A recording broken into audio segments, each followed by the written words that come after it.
The seeker, train the mind? Isn't that like mind control? Isn't that just mental manipulation? The guide. Do you have any idea how your mind came up with the thoughts it now has?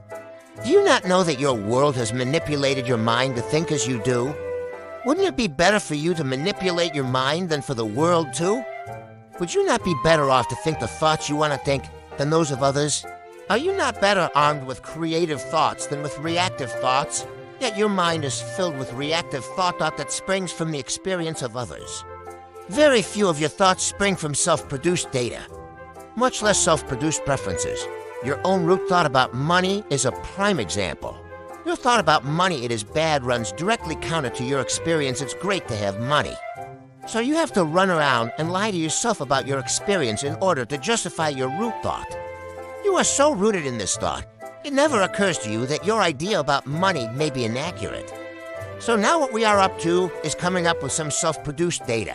And that is how we change a root thought and cause it to be your root thought, not another's. You have one more root thought about money, by the way, which I've yet to mention. The seeker, what's that? The guide, that there's not enough. In fact, you have this root thought about just about everything. There's not enough money, there's not enough time, there's not enough love, there's not enough food, water, compassion in the world. Whatever that is, that's good. There's just not enough. This raised consciousness of not enoughness creates and recreates the world as you see it. The seeker, okay, so I have 2 root thoughts sponsoring thoughts to change about money. The guide, oh, at least 2. Probably many more. Let's see. Money is bad, money is scarce, money may not be received for doing God's work. That's a big one with you. Money is never given freely. Money doesn't grow on trees when, in fact, it does. Money corrupts. The seeker, I see I've got a lot of work to do.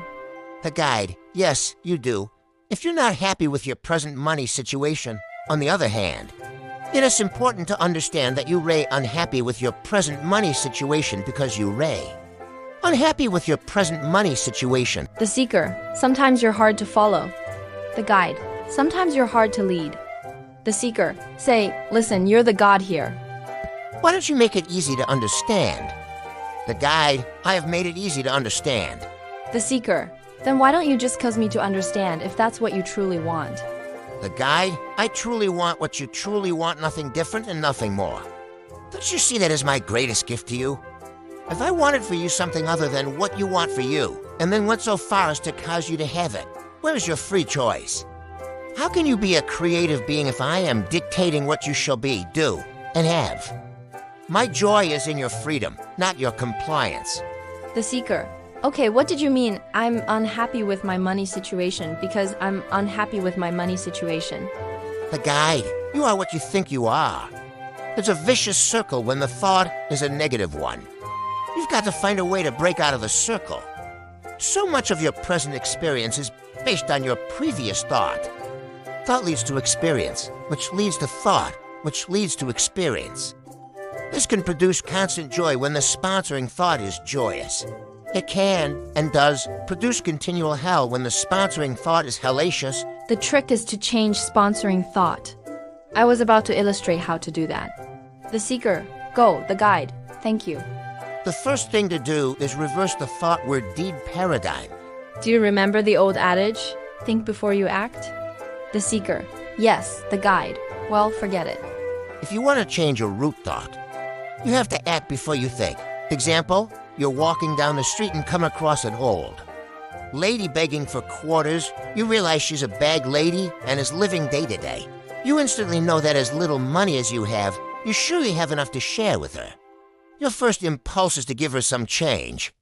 There is even a part of you that is ready to reach in your pocket for a little folding money, a 1 or even a 5. What the heck, make it a grand moment for her. Light her up. Then thought comes in. What, are you crazy?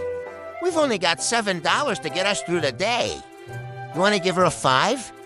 So you start fumbling around for that one. Thought again, hey, come on. You don't have that many of these that you can just give them away. Give her some coins, for heaven's sake, and let's get out of here. Quickly you reach into the other pocket to try to come up with some quarters.